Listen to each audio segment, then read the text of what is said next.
OK, we're going to talk about farmers, a specialist subject of mine. The Labour leader now is telling farmers they deserve better.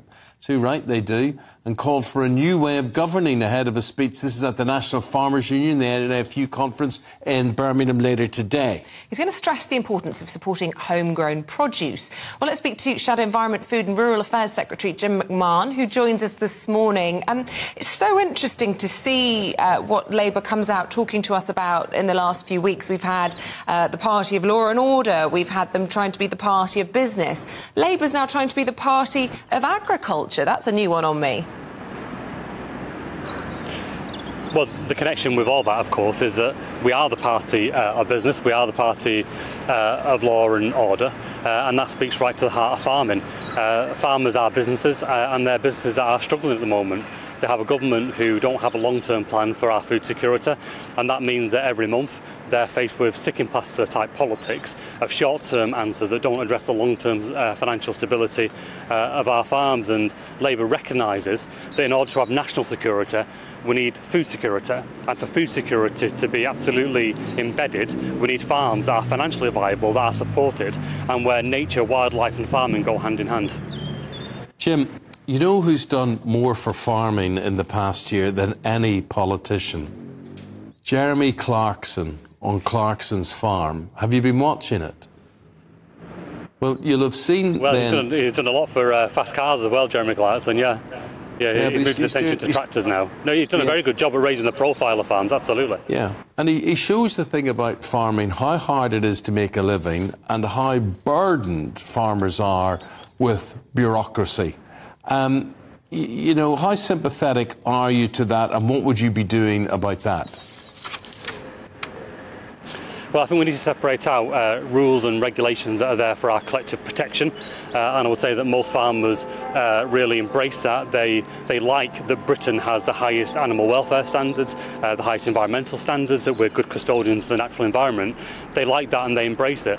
Where they get frustrated, though, is where government don't speak with one voice, where they get passed from pillar to post from one government official to the other.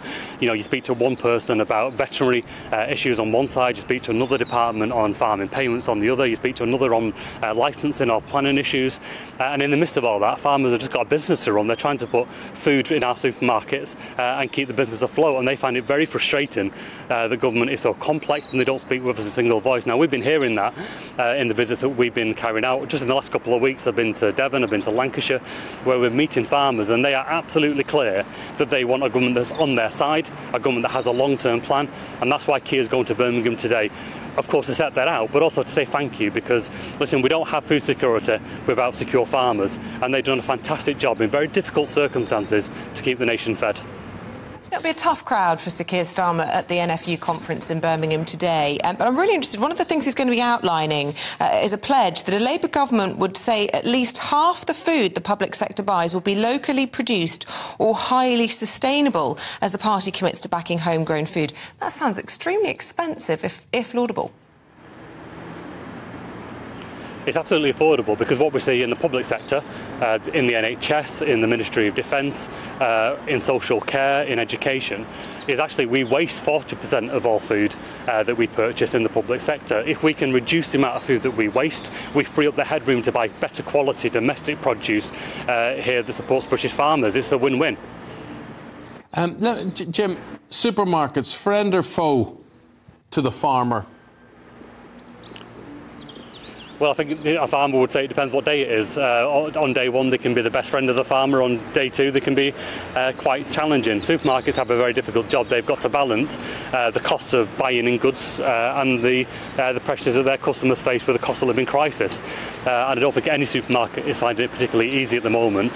But I would just say, in the week that farmers meet in Birmingham, our focus is on farmers, on the producers that keep the nation fed.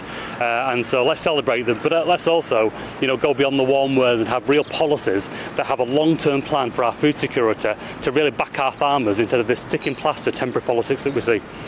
Yeah, but what I'm really getting at is I don't know how you can promise food security if supermarkets are your main client, if they are your shop window, when they're putting the squeeze on farmers so often, So it's all just talk, it's all hot air saying local food for local people, because as Isabel is alluding to there, it's an expensive dream.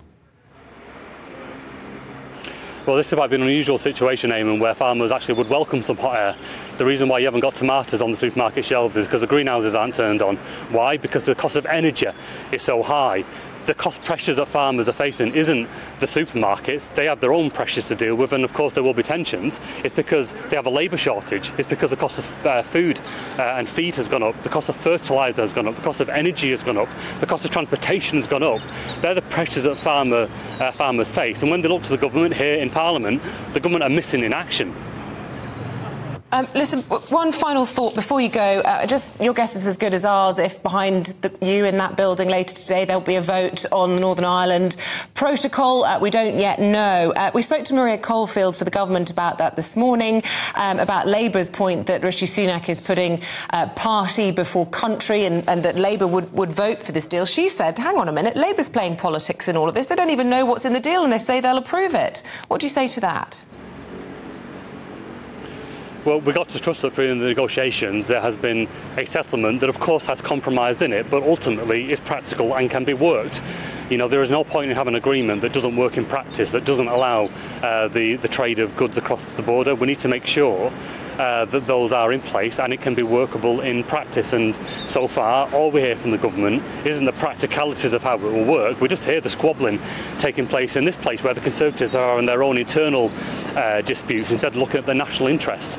And what Labour's saying is it's time to put the country first, have an agreement, of course, that can work in practice and get it through so that the people of Northern Ireland have stability.